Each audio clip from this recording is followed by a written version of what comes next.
ಹೈಕಮಾಂಡ್ಗೆ ರಾಜ್ಯದ ರಿಪೋರ್ಟ್ ಕೊಡ್ತಾರ ಹಾಗಾದ್ರೆ ಸಿಎಂ ಮತ್ತೆ ಸಿಎಂ ಸಿದ್ದರಾಮಯ್ಯ ದೆಹಲಿಗೆ ತೆರಳೋ ಸಾಧ್ಯತೆಗಳಿದ್ದಾವೆ. ಹೈಕಮಾಂಡ್ಗೆ ರಾಜ್ಯದ ರಿಪೋರ್ಟ್ ಕೊಡ್ತಾರ ಸಿಎಂ ಮತ್ತೆ ಸಿಎಂ ಸಿದ್ದರಾಮಯ್ಯ ದೆಹಲಿಗೆ ಹೋಗುವ ಸಾಧ್ಯತೆ ಇದೆ. ಹೈಕಮಾಂಡ್ ಬುಲಾವ್ ನಾಳೆ ದೆಹಲಿಗೆ ಸಿದ್ದರಾಮಯ್ಯ ಹೋಗಲಿದ್ದಾರೆ. ಹೈಕಮಾಂಡ್ ನಾಯಕರ ಭೇಟಿಯಾಗಲಿರೋ ಸಿಎಂ ಸಿದ್ದು ರಾಹುಲ್ ಗಾಂಧಿ ಕೆಸಿ ವೇಣುಗೋಪಾಲ್ ಭೇಟಿ ಮಾಡುವ ಸಾಧ್ಯತೆಗಳಿದ್ದಾವೆ.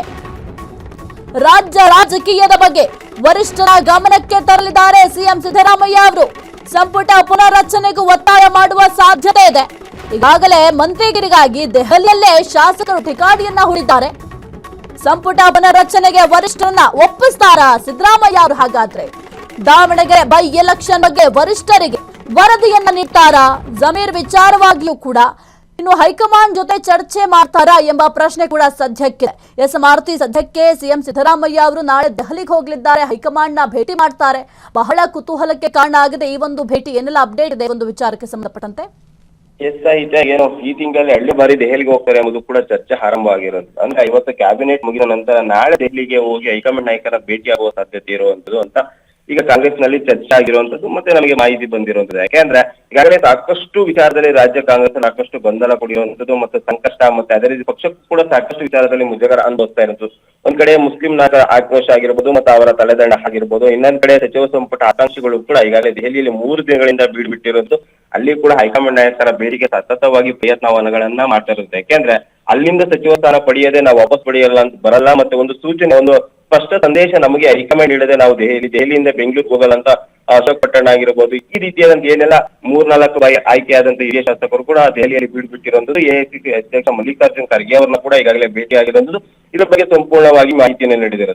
ಇದರಿಂದಾಗಿ ನಾಳೆ ದೆಹಲಿಗೆ ಸಿಎಂ ಸಿದ್ದರಾಮಯ್ಯ ತೆರಳುತ್ತಾರೆ ಅಂತ ಚರ್ಚೆ ಆರಂಭ ಆಗಿರುವಂತದ್ದು.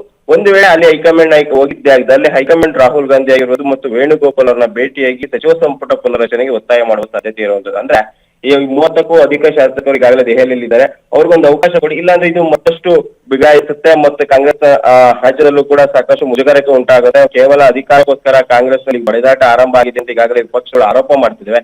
ಇದು ಜನಸಾಮಾನ್ಯರಲ್ಲೂ ಕೂಡ ಸಾಕಷ್ಟು ಚರ್ಚೆಗೆ ಕಾರಣವಾಗುತ್ತೆ. ಅದರಿಂದಾಗಿ ಈ ಸಚಿವ ಸಂಪುಟ ಅವಕಾಶ ಕೊಡಿ ಅಂತ ಒತ್ತಾಯ ಮಾಡುವ ಸಾಧ್ಯತೆ ಇರುವಂತದ್ದು.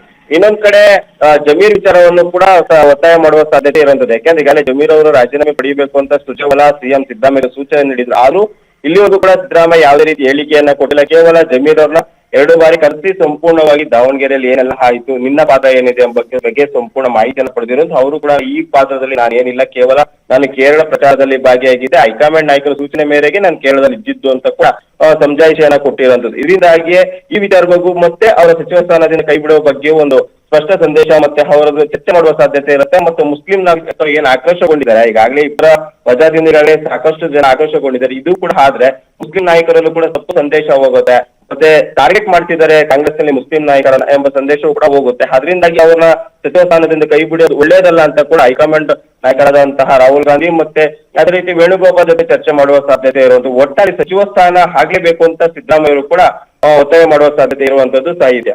ಓಕೆ, ಥ್ಯಾಂಕ್ ಯು ಮಾರುತಿ ನಿಮ್ಮೆಲ್ಲ ಮಾಹಿತಿಗಾಗಿ. ಕ್ಷಣ ಕ್ಷಣದ ಸುದ್ದಿಗಳಿಗಾಗಿ ಫ್ರೀಡಂ ಟಿವಿ ಸಬ್ಸ್ಕ್ರೈಬ್ ಮಾಡಿ, ಲೈಕ್ ಮಾಡಿ ಹಾಗೂ ಫಾಲೋ ಮಾಡಿ. ಹೊಸ ಸುದ್ದಿಗಳ ನೋಟಿಫಿಕೇಶನ್ಗಾಗಿ ಬೆಲ್ ಐಕಾನ್ ಮೇಲೆ ಕ್ಲಿಕ್ ಮಾಡಿ.